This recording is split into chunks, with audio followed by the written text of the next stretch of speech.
वैदिक काल। अभी हम लोग ये थे पिछली क्लास में, अभी वैदिक काल हम चल रहा था हमारा। तो वैदिक काल को दो भागों में बांटा था हमने। वैदिक काल के अनुसार हम दो भागों में बांटा था उसको। एक था ऋग वैदिक काल, दूसरा था उत्तर वैदिक काल। दूसरा उत्तर वैदिक काल, दो भागों में हमने डिवाइड किया था। और इसके बाद में दोनों का समय था यह 1500 से लेकर के 1000 ईसा पूर्व तक था, और यह 1000 ईसा पूर्व से लेकर के 600 ईसा पूर्व तक था। ठीक है, ये हमने तो इसके बारे में हमने ज़्यादातर पूरा तरह समझ लिया था कि इसमें हमें किस तरीके के देवता थे, कौन सी किताबें थी, सामाजिक स्थिति क्या थी, ये सब कुछ समझ लिया। ऋग वैदिक काल का मतलब है जो ऋग वेद पर आधारित था। ज्यादातर वेद थे वो ऋग वैदिक काल के एंड में तक लिख गए थे, तीनों वेद। लेकिन एक वेद था जो उत्तर वैदिक काल तक पहुंचा था। लेकिन वास्तविकता देखा जाए तो ऋग वैदिक काल का मतलब है केवल ऋग वेद के काल का, जो ऋग वेद था उसी के समय काल। और बाकी जो तीनों वेद बचे हैं वो उत्तर वैदिक काल के समय के हैं। आरण्यक हैं या फिर ब्राह्मण ग्रंथ हैं या जो भी है, वो उत्तर वैदिक काल के समय की बात है। तो यहाँ तक हमारा क्लियर हो गया था। तो इसमें हमने देखा था कि इसकी सामाजिक स्थिति भी देख ली थी। सामाजिक स्थिति क्या थी, यहाँ पर जो गोत्र थे ना, जो गोत्र थे मतलब कहने का गोत्र वंश पर आधारित नहीं थे, वंश पर आधारित नहीं थे। वो कैसे कैसे थे, कर्म आधार थे। उनका क्या था, कर्म आधारित थे। कहने का मतलब है जो व्यक्ति था जैसा कर्म करता था उसका वही जाति हुआ करता, वही जाति का निर्धारण हुआ करता था। मान के चलो कोई व्यक्ति किसी को शिक्षा दे रहा है तो ब्राह्मण में हुआ करता। आज से अगर आप देखोगे ना 50-60 साल पहले जब एक शिक्षक हुआ करता, और शिक्षक जब गांव में पढ़ाने के लिए जाता था, वो किसी भी जाति का होता था, किसी भी धर्म का होता था, किसी भी कैटेगरी का होता था, कोई फर्क नहीं पड़ता था। लेकिन फिर भी उसको पंडित जी कहा जाता था। क्या कहा था, पंडित जी कहा जाता था। तो यही सिस्टम हुआ करता था। कहने का मतलब है एक ऐसा व्यक्ति जो दूसरों को शिक्षा दे रहा है, दूसरों को सिखा रहा है, वो ब्राह्मण की कैटेगरी में होता था, चाहे वो किस जाति का था। ऐसा वहां कोई जाति या धर्म संबंध नहीं थे। लेकिन उसके बाद में दूसरा कोई व्यक्ति एक और आ गया जो आपकी रक्षा कर रहा है। कहने का मतलब है एक कर्तव्य निभा रहा है कि यह पूरा गांव है या पूरा प्रजा है या पूरी जनता है, यह इसकी रक्षा करना मेरा दायित्व है। इसकी रक्षा के लिए चाहे मुझे अपने प्राण त्यागने पड़े, चाहे मुझे कुछ भी करना पड़े, मैं इसकी रक्षा करूंगा। तो उसका कर्तव्य हो गया, वो क्षत्रिय का कर्तव्य हो गया।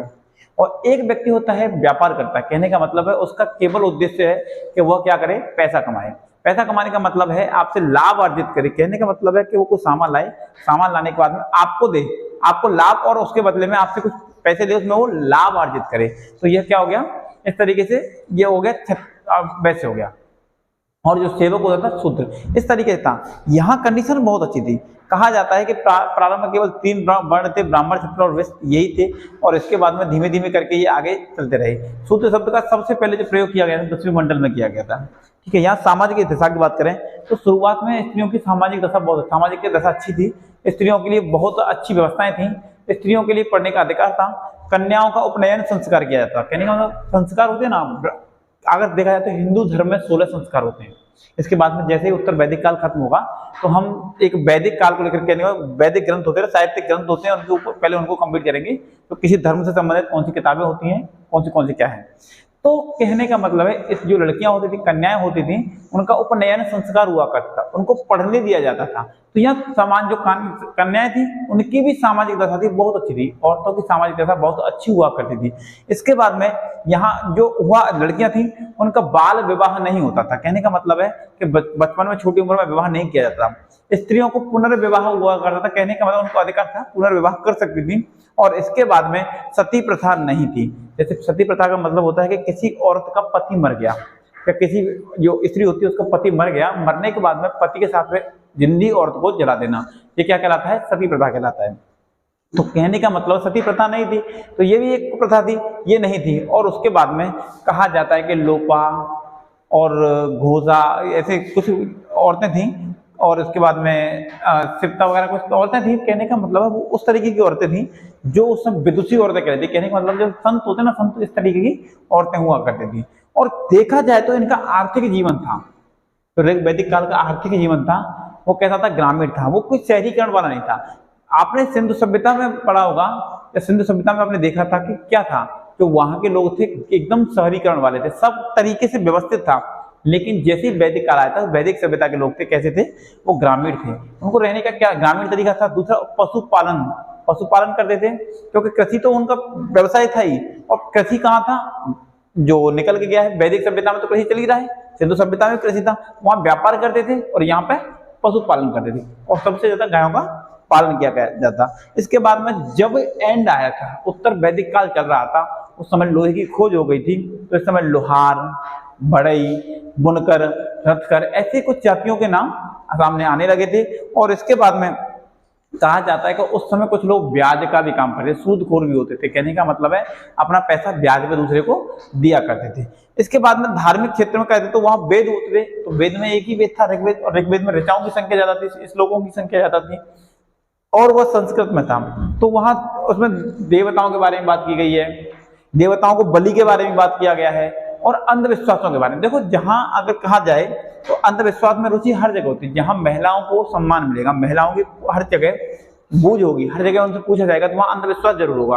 अब एक चीज देखिए, अगर कोई बाबा आया, बाबा आने के बाद में कोई आकर के आपके घर के बारे में एक दो चीज कह दे, और वही गिने चुने डायलॉग होते हैं कि तेरी सास बहुत बढ़िया है, बस लड़ती है, तेरा पति बहुत कमाता है लेकिन पैसा रुकता नहीं है।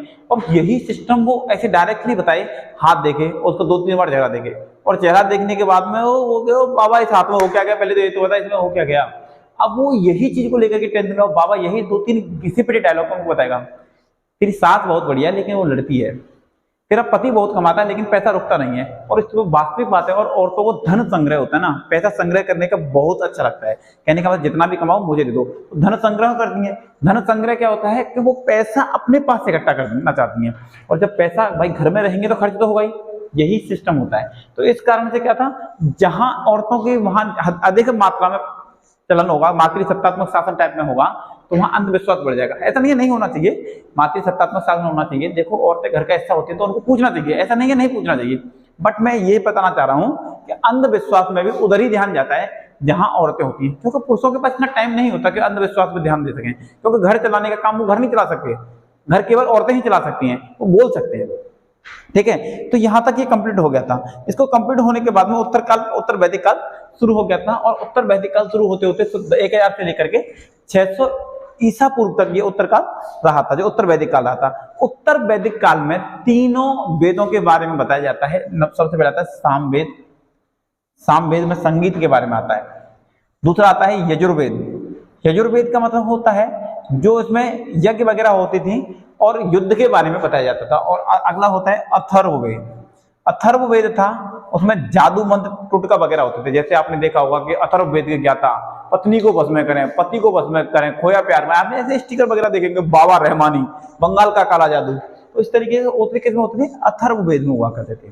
तो जब उत्तर वैदिक काल आया था, उत्तर वैदिक काल में कृषि का महत्व ज्यादातर बढ़ गया, और ज्यादातर बढ़ने के बाद में बहुत बड़े क्षेत्र में क्या हो गया, पूरे क्षेत्रों में क्या करने लगे, वो कृषि करने लगे। तो विंध्याचल तक कृषि करते करते पहुंच गए थे, और उसके बाद में जैसे ही वहां कृषि करते करते पहुंचे थे, तो विंध्याचल पर्वत पर पूरा एरिया उन्होंने कृषि से घेर लिया था, हर जगह उन्होंने कब्जा कर लिया, और जितना बीच का मैदानी क्षेत्र था उस पर आर्यों का कब्जा हो गया। वहां का खेती वगैरह करने लगे, और खेती वगैरह करने लगे तो वहां जो गंगा यमुना का दोआब क्षेत्र था वो उन्होंने ले लिया, और उसका नाम मध्य देश रख दिया।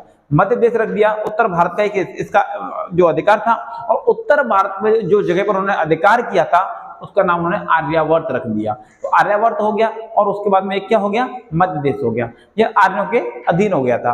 अब इसके बाद में उनकी राजनीति हुआ करती थी, तो पहले कुल से होती, अब गांव से शुरू हुई, गांव से शुरू हुई, गांव से शुरू होने के बाद में अगली राजनीति का हुआ था तो जनपद हो गई।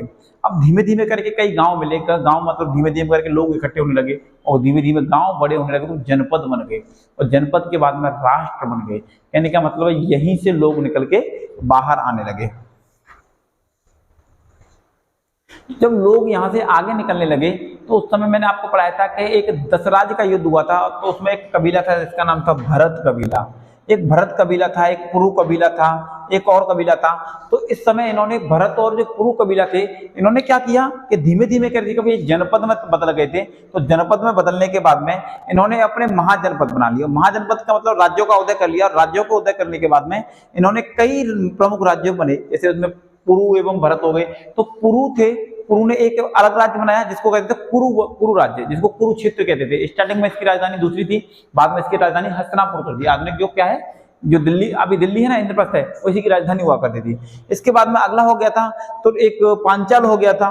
तो ये मिलाकर के ये कबीले थे धीमे धीमे करके बड़े होते गए, और धीमे धीमे करके बड़े होने के कारण इन्होंने क्या बना लिया, अपना साम्राज्य बना लिया, राज्यों का स्थापित कर लिया। स्थापित करने के बाद में जैसे यहाँ पर जो वंश थे, गोत्र थे, तो वंशानुगत कैसे थे, वो कर्म के आधार पर थे, और यहाँ जो गोत्र थे, जो जातियां थी, वो कैसे हो गई, वंश पर आधारित हो गई। कहने का मतलब है पंडित जी के घर में जो बेटा पैदा होगा वही पंडित कहलाएगा। आप कितने भी वेदों के ज्ञाता बन जाइए, आपको कोई भी पंडित वगैरह कुछ नहीं कहा जाएगा। इस तरीके से यहाँ हो गया। और इसके बाद में ब्राह्मण, क्षत्रिय, वैश्य, द्विज कहलाए थे। और इसके बाद में यहाँ शिक्षा, और यही जो लोग थे शिक्षा के अधिकारी थे, और शूद्रों को उस समय शिक्षा वगैरह से दूर रखा जाने लगा, और उनको शिक्षा नहीं दी जाती थी। इसके बाद में यहाँ पर कृषि में कर वसूला जाता था, जिसको बाली कहा जाता था, और उसका 1/16 भाग, कहने का मतलब उपज का 16% जो भाग था कृषि का, उसको टैक्स के रूप में देने लगे। तो अब यहाँ टैक्स कंपलसरी कर दिया गया, और कड़ाई के अनुसार राजा क्या करता था, अपना टैक्स वसूलता था। और यहाँ लेकिन एक चीज और थी, यहाँ जो स्त्रियां थी, स्त्रियों की दशा में भी गिरावट आई, लेकिन क्योंकि धीमे धीमे करके प्रत्यसत्तात्मक शासन होता गया और स्त्रियों की दशा बिगड़ने लगी। यहाँ पर अगर कोई बेटा पैदा होता, लड़का पैदा होता था, तो लड़का पैदा होने पर सब खुशी मनाते थे, कहते थे कि यह हमारा कौन है, हमारे कुल का को आगे बढ़ाएगा, कुल का नाम करेगा, कुल इसके द्वारा आगे बढ़ेगा। और इसके बाद में अगर कोई ये सब कंप्लीट हुआ था, अगर इसके बाद में अगर कोई लड़की पैदा हो जाती है, तो लड़की पैदा होने पर वो दुखी होते थे, तो कहते थे कि यह हमारे लिए अच्छी नहीं है। यहाँ कहने का मतलब उसको पुत्री को दुखों का स्रोत बताया गया था, और पुत्र को रक्षक माना गया था। कहने का मतलब घर परिवार का एक रक्षक माना गया था, और पुत्री को क्या कहते थे, दुखों का कारण बताते थे। इसलिए जो स्त्रियां थी उनकी स्थिति में गिरावट आई थी, और यहाँ कृषि इनका प्रमुख पेशा रह गया था, क्योंकि यहाँ पर कई चीजें बढ़ गई थी। मैंने आपको बताया था लोहा मिल गया था, तो लोहार बढ़ गए थे, बड़े बढ़ गए थे, और लोहा मिलने के कारण कृषि में एक नई क्रांति आ गई। जब पहले शुरुआती बात थी जब पत्थर से खेती, पत्थर था हथियार, इसके बाद में क्या हो गया, तांबा हो गया। तो तांबा थोड़ा सा सॉफ्ट होता है, इसके बाद में तांबे में टिन मिला करके कांसे की धातु बना ली, थोड़ा सा और हार्ड हो गया। लेकिन जब लोहा मिल गया था, तो लोहा ज्यादा हार्ड होता है, और ज्यादा हार्ड होने का मतलब है कि वो खेती में बहुत अच्छा काम आता है। तो खेती में एकदम क्रांति आ गई थी, तो खेती इनका प्रमुख पेशा बन गया था। और यहाँ 4 प्रकार के मृदभांड थे। मृदभांड मतलब होता है मिट्टी के बर्तन। मिट्टी के बर्तन, 4 प्रकार के मिट्टी के बर्तनों से ये लोग परिचित थे। इसमें थे काला व लाल, काले कलर का जो मृदभांड था, काला व लाल मृदभांड था। और इसके बाद में दूसरा था काले पॉलिशदार, एक था चित्रित दूसरा, और वो एक था लाल मृदभांड। कहने का मतलब 4 तरह के मृदभांड, मतलब मृदभांड का मतलब होता है मिट्टी के बर्तन। एक घड़े जैसे आकार के जो बर्तन होते हैं ना, अभी भी जो मिट्टी के बनाए जाते हैं, उनसे ये लोग परिचित थे। इसके बाद में यहाँ देवताओं की, जो देवताओं को मानते थे ये लोग, इनका भाई देखो, देवताओं को तो ये भी मानते थे और देवताओं को यहाँ भी माना जाता है, तो ये लोग देवताओं को मानते थे, और देवताओं के जो मानने की क्रिया थी उसमें भी अंतर आ गया। भाई जितनी जरूरत थी उससे मानने लगे। जहां पहले देवताओं में सबसे प्रमुख इंद्र को माना जाता था, यहाँ इंद्र की जगह पर दूसरे देवता ने ले ली, जिसको कहा जाता था प्रजापति। तो प्रजापति ने इंद्र का स्थान ले लिया, और जिस देवता से जितना काम था, जितना काम पड़ता था, उतना ही यहाँ पर उनका पूजा होने लगा। तो इस तरीके से ये देवताओं का में भी परिवर्तन होने लगा, और धार्मिक उद्देश्यों का भी परिवर्तन हो गया। ये नहीं था कि पहले जब यज्ञ कराए जाते थे तो इसमें यज्ञ कराने का तरीका भी बदल गया, वो धार्मिक उद्देश्यों का हो गया था। लेकिन यहाँ पर कई चीजें हो गई, पुनर्जन्म की अवधारणा हो गई। कहने का मतलब है अंधविश्वासी तो थे ही, लेकिन पुनर्जन्म की अवधारणा मानने लगे थे, और पुनर्जन्म की अवधारणा मानने के बाद में ये पुनर्जन्मों पर विश्वास करने लगे थे। तो पुनर्जन्म में विश्वास वगैरह यहाँ होना शुरू हो गया था। तो इस तरीके से उत्तर वैदिक काल भी कंप्लीट हो गया। अब दोनों में अगर कंपेयर किया जाए, तो यहाँ पर जो ऋग्वैदिक काल था, ऋग्वैदिक काल में देखा जाए तो ये कृषि करते थे, ये भी कृषि करते थे। यहाँ क्या था, पशुपालन करते थे, गाय पशु पालते थे, यहाँ भी पशुपालन करते थे। यहाँ गायों के अनुसार क्या होता था, व्यक्ति पैसा वाला हुआ करता, कहते जिसके पास जितनी गायें होती हैं उतना पैसे वाला होगा, जिसके पास जितनी कम गायें हैं उतना कम पैसे वाला होगा। इस तरीके से हो गया। इसके बाद में यहाँ स्त्रियों की दशा में स्त्रियों की दशा कैसी थी, बहुत अच्छी थी। उनको मतलब उपनयन संस्कार के लिए पढ़ने का अधिकार था, यज्ञ करने का अधिकार था, और यहाँ स्त्रियों की दशा अच्छी नहीं थी, क्योंकि यहाँ जब लड़का पैदा होता घर में तो खुशी मनाते थे, कहते थे कि ये घर का रक्षक है, ये हमारा क्या है, वंश को आगे बढ़ाएगा। और लड़की पैदा होने पर ये लोग क्या होते थे, दुखी होते थे, कहते कि लड़की है जो दुखों का कारण है, लड़की की वजह से हमें केवल और केवल दुख मिलेंगे। इसके बाद में यहाँ ऋग्वैदिक काल में एक ऋग्वेद के ऊपर डिपेंड था। कहने का मतलब है ये था आरण्यक का समय था। किसका था, आरण्यक का समय था। आरण्यक का मतलब होता है कि जो भी ग्रंथ हैं कहाँ लिखे गए थे, जंगल में लिखे गए थे। और इस समय क्या था, जनपद काल मतलब महाजनपद काल या जनपद काल का समय शुरू हो गया था। जनपद का मतलब था छोटे छोटे गांव थे, छोटे छोटे गांव धीमे धीमे करके मिलके बड़े बड़े गांव होते गए और बड़े गांव होकर के एक दिन जनपद बन गए और जनपद से ही महाजनपद बन गए थे। और जब राष्ट्र का निर्माण होना शुरू हुआ था, इस समय जो भरत कबीला था, पुरु कबीला था, धीमे धीमे करके ये कबीला बड़े होते गए। कबीला बड़े होने के बाद में क्षेत्र में बदलने गए और जिस जनपद में आए थे उस जनपद को इन्होंने अपना राज्य घोषित कर दिया। राज्यों के भी अलग अलग जगह नाम थे, जैसे मान के चलिए उत्तर की तरफ राज्य था, कोई पूर्व की तरफ, पश्चिम दिशा की ओर था, तो जिस तरीके से राज्य थे उनको अलग अलग नाम थे। कहने का मतलब है पूर्व में जो राज्य होता था उसको कहते थे साम्राज्य, जो पूर्व में जितने भी राज्य हुआ करते थे उसको साम्राज्य कहते थे और वहां के राजा को सम्राट कहा जाता था। इसके बाद में जो पश्चिम में राज्य होते थे उसको स्वराज कहते थे। क्या कहते थे? स्वराज कहते थे। और स्वराज मतलब जो पश्चिम के राज्यों को स्वराज कहते थे तो वहां के राजा को क्या कहते थे? स्वराट कहते थे। इसके बाद में पश्चिम के बाद में उत्तर दिशा में जो राज्य होता था, उत्तर दिशा के सभी राज्यों, कहने का मतलब जो ऊपर की तरफ दिशा था उत्तर दिशा में जो राज्य थे वहां के राजा होते थे उसको बैराज्य बोलते थे और राज्य को बैराज्य बोलते थे और वहां के राजा को विराट बोला जाता था। इसके बाद में जो दक्षिण में होता था उसको भोज्य बोलते थे, उसके साम्राज्य को भोज्य बोला जाता था और वहां जो राजा हुआ करते थे राजा को भोज बोला जाता था। और उसके बाद में जो मध्य देश था, जो मध्य देश में जहां आर्यों ने आक्रमण किया था, मैंने अभी आपको बताया था, तो वहां क्या था? मध्य देश में क्या होता था? राज्य बोलते थे और राज्य का राजा मतलब राज्य का जो मालिक होता था उसको राजा बोला जाता था। इस तरीके से राज्यों के उनके नाम हो गए थे और धीमे धीमे करके ये सब परिवर्तन होता गया। आपने यहाँ देखा इसका समय, तो देखो धीमे धीमे करके यहाँ क्या था, जितने भी गोत्र थे वंश पर आधारित नहीं थे, कर्म आधारित थे, लेकिन यहाँ क्या था? गोत्र थे वंश आधारित, मतलब जिस घर में पैदा हुआ, जन्म पर आधारित थे। जिस घर में आपका जन्म हुआ वही आपकी जाति होगी। और यही कारण था कि इन दोनों में अंतर रहा था। देखो वैदिक काल ये भी था, वैदिक काल ये भी था, ये वैदिक काल की शुरुआत थी, ये वैदिक काल का अंतिम था। और अंतिम काल आते आते एक जातिकरण शुरू हो गया। जातिकरण शुरू होने का मतलब था धीमे धीमे करके कबीले बनते गए। कबीले में एक भरत कबीला हो गया, पुरु कबीला हो गया, जैसे मेरे अभी कई कबीले थे, 3 कबीले थे और 3 कबीलों ने 3 प्रमुख राज्य बनाए थे। उनमें एक राज्य था कुरु। कुरुओं की राजधानी शुरुआती थी वो कौन सी थी? आसमदीवत थी। कौन सी? आसमदीवत राजधानी थी। इसके बाद में उसको बदल करके हस्तिनापुर किया गया था। इसके बाद में एक तुर्बस बना था और उसके बाद में एक पांचाल राज्य बना था। ये बन गए थे। इनके बाद में धीमे धीमे करके आर्यों ने के समय पर महाजनपद काल शुरू हो गया था और महाजनपद काल में 16 महाजनपद हमारे यहाँ प्रमुख थे और 16 महाजनपदों में 2 महाजनपद प्रमुख हैं, एक है दक्षिण भारत का और एक है उत्तर भारत का। और सबसे प्रमुख महाजनपद है वो केवल उत्तर भारत का महाजनपद है, जिसको कहा जाता है मगध महाजनपद। मगध महाजनपद उत्तर भारत का सबसे प्रमुख महाजनपद था, सबसे शक्तिशाली महाजनपद था। और शक्तिशाली का मतलब होता है, प्रमुख का मतलब शक्तिशाली होना। अब मान के चलिए जैसे अमेरिका एक शक्तिशाली देश है, वहां का कोई प्रेसिडेंट हो, कोई भी दारूडिया वगैरह व्यक्ति बन जाए, बैठ जाए वहां प्रेसिडेंट बन के, चाहे वो दारू पीता हो चाहे वो कमजोर हो, लेकिन एक राष्ट्र है ना, वो पूरा राष्ट्र है, वो कैसा है? ताकतवर है। जब राष्ट्र ताकतवर है तो वहां का राजा भी क्या कहलाएगा? ताकतवर कहलाएगा। इसी तरीके से मगध था, एकदम ताकतवर राष्ट्र था। दूसरा राज्य था जो महाजनपद था, सबसे प्रमुख कारण था कि वह मैदानी क्षेत्र में था। तो वहां पर देखो सबसे ज्यादा मेन चीज होती है कि जहां पर ताकतवर होना या शक्तिशाली होना, इसका रीजन वहां की प्राकृतिक जगह होती है ना, तो भौगोलिक क्षेत्र पर भी डिपेंड करता है। सबसे पहली बात थी कि वहां नदियों के क्षेत्र था, नदियों का तराई क्षेत्र था, तो वहां खेती वगैरह थी, तो कभी अनाज की कमी नहीं आ सकती। दूसरा बात था वो पहाड़ियों से घिरा था, राजगीर था 3 ओर से पहाड़ियों से घिरा था, एक तरफ से नदियों से घिरा था। तो कहने का मतलब है एक सुरक्षित राज्य था। और सुरक्षित राज्य होने का मतलब होता है कि जहां सुरक्षित होगी तो उसकी जनता वगैरह भी जो सेना होती है वो भी राजा को सुरक्षा प्रदान करती है, वहां राजा भी होते हैं। लेकिन जब महाजनपद पढ़ोगे तो मगध महाजनपद पढ़ाने का रीजन 2 है। एक मैंने आपको ये बता ही दिया शक्तिशाली, दूसरा था कि यह एक ऐसा महाजनपद था इस पर अनेक वंशों ने शासन किया था, इसीलिए इसको अलग तरीके से पढ़ाया जाएगा। अब यहाँ पर आकर के हो गया, अब मैंने आपको यहाँ पढ़ा दिया था ऋग वैदिक काल और उत्तर वैदिक काल। एक वेद हो गया था ऋग्वेद और बाकी हो गए थे 3 वेद हो गए थे, तो 4 वेद हो गए। तो आपको वेदों के बारे में भी पता होना चाहिए, ये वेद क्या है, ये कहां से आए थे, इसका मतलब क्या है, इसका उद्देश्य क्या है, क्यों लिखे गए थे, ये आपको पता होना चाहिए। तो अगर समझेंगे तो इनको कैसे समझेंगे, तो ये सब कुछ पता होना चाहिए। इसके लिए हम आपको एक टॉपिक बीच में इसके बाद में कराएंगे, वो है आपको साहित्यिक ग्रंथ, वैदिक ग्रंथ होता है। देखो जैसे मान के चलिए हमने इतिहास को 3 कालखंडों में बांटा था। हाँ, तो हमने इतिहास को, जो इतिहास था इसको 3 कालखंडों में बांटा था।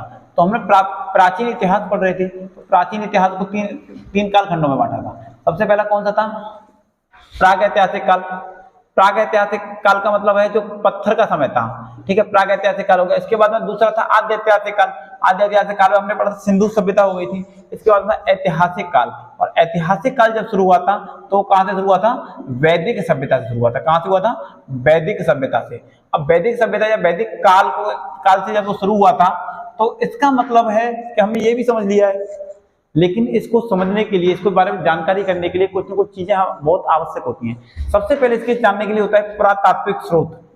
अब जहां मिलेगा पुरातात्विक स्रोत तो मिलेंगे मिलेंगे, तो पुरातात्विक स्रोतों से तो हमें पता चल ही जाएगा कि यहाँ क्या मिला था, क्या था। लेकिन अगर उसके बारे में हमें और भी कुछ मिले डीपली तरीके से तो वो हमें बता सके, तो यहाँ मान के चलिए विदेशी यात्री, जो लोग विदेश के यहाँ आए थे, तो विदेशी यात्री यहाँ आएंगे तो वो भी तो कुछ इसके बारे में बताएंगे। और विदेशी यात्री कहाँ बताएंगे? वो अपनी किताबें लिखते हैं, तो विदेशी यात्रियों द्वारा लिखित जो किताबें थी तो किताबों में इनके बारे में मिलेगा कि नहीं मिलेगा? तो किताबों से मिलेगा। और तीसरा है ऐतिहासिक ग्रंथ। कौन से थे? ऐतिहासिक ग्रंथ, या इनको साहित्यिक ग्रंथ भी बोला जाता है। कौन से बोला जाता है? साहित्यिक ग्रंथ। तो ये भी हो सकता है। और साहित्यिक ग्रंथ से हमें किसके बारे में पता चलेगा? हमारे बारे धर्मों के बारे में पता चल जाएगा। इसमें धर्मों से संबंधित क्या ग्रंथ है, हमें धर्मों के बारे में नहीं समझना है। तो देखो, धर्मों के बारे में हमें धर्म नहीं समझना, धर्म का उद्देश्य क्या है हमें कुछ नहीं समझना, लेकिन धर्म से संबंधित जो है धार्मिक ग्रंथ हैं, धार्मिक ग्रंथ हैं, उनको तो हमें समझना है ना, धार्मिक ग्रंथों का मतलब क्या था। अब धार्मिक ग्रंथ केवल हम समझेंगे, चारों वेदों को समझेंगे तो कुछ धार्मिक ग्रंथ रह जाएंगे, उनको भी पढ़ लेना चाहिए। फिर इसके बाद में एक धर्म से संबंधित हो गए। लेकिन धर्म, क्योंकि भाई देखो शुरुआत में धर्म था क्या? ब्राह्मण धर्म कहते थे। ब्राह्मण धर्म का मतलब होता है कि केवल और केवल एक धर्म की बात कर रहे हैं, हिंदू धर्म की, क्योंकि ब्राह्मण होता है हिंदू धर्म में होता है। और हिंदू धर्म में सबसे श्रेष्ठ किसको माना जाता था उस समय से भी? प्रागैतिहासिक वैदिक ऋग्वैदिक सभ्यता से किसको माना जाता था? ब्राह्मण को सर्वश्रेष्ठ माना जाता था।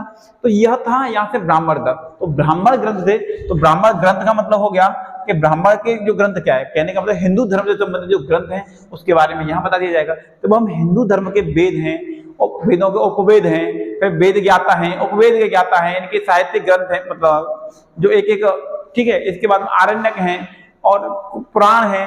इन चीजों को हम समझेंगे।